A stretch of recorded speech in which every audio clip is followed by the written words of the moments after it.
अनिल मोहनलाल जैन मांडोत, पूना। जन्म तिथि 23 मार्च 1967।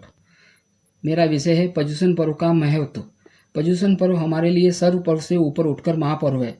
पर्युषण शब्द का अर्थ है कि आसपास के सब जन मिलकर एक साथ सामूहिक आराधना करें।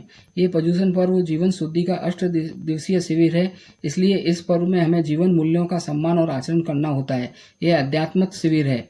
पर्युषण पर्व में हमारे कई सूत्रों में से एक सर्वश्रेष्ठ सूत्र कल्पसूत्र का वाचन होता है। यहाँ पर यह जानना जरूरी है कि कल्पसूत्र का वाचन सिर्फ पर्युषण पर्व के इन 8 दिनों के दरमियान ही होता है, न कि प्रतिष्ठा, अंजनशला का दीक्षा या अन्य कोई ऐसे महोत्सव में। इसलिए इसका महत्व और भी बढ़ जाता है। कहा जाता है कि पुराने समय राजा के पुत्र की मृत्यु के कारण पूरे राज्य में शोक फैल गया था। राजा और प्रजा के शोक को दूर करने के लिए गुरु भगवंतों ने कल्पसूत्र का वाचन शुरू किया। जब से यह परंपरा कायम है।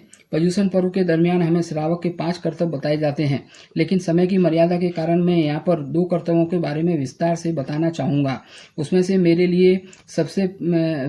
लिए वर्तमान समय को देखते हुए पहला कर्तव्य है साधर्मिक भक्ति। साधर्मिक भक्ति का मतलब क्या, या दूसरे शब्दों में साधर्मिक भक्ति को हम सुपात्र दान भी कह सकते हैं।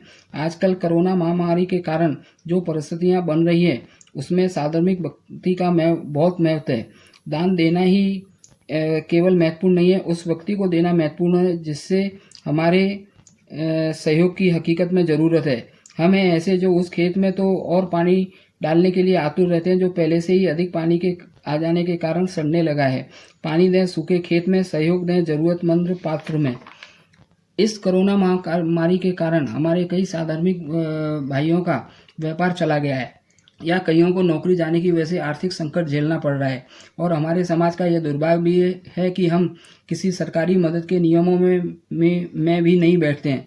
तो ऐसे समय में जो सक्षम है वो हमारे साधर्मिक भाइयों की बिना गाजा बाजा से मदद करें, जिससे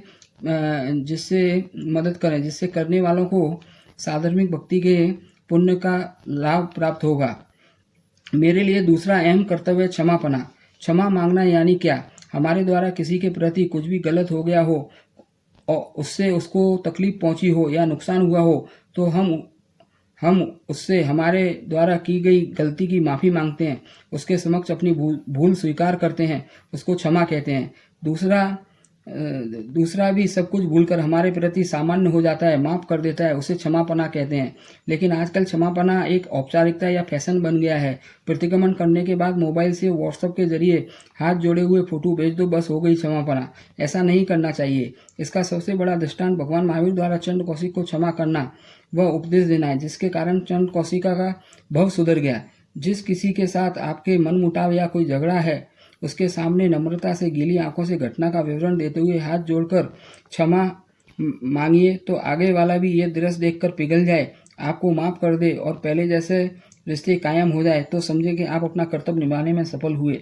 अंत में मैं यही कहना चाहूँगा कि जो कोई भी पूरे वर्ष कुछ न कर सका हो, वो पर्युषण पर्व के इन 8 दिनों में उत्कृष्ट आराधना करके अपने मनुष्य जीवन को सफल, अपने कर्मों का नाश करें। जिन आज्ञा के विरुद्ध कुछ भी बोला हो तो मिच्छामि दुक्कडम। धन्यवाद।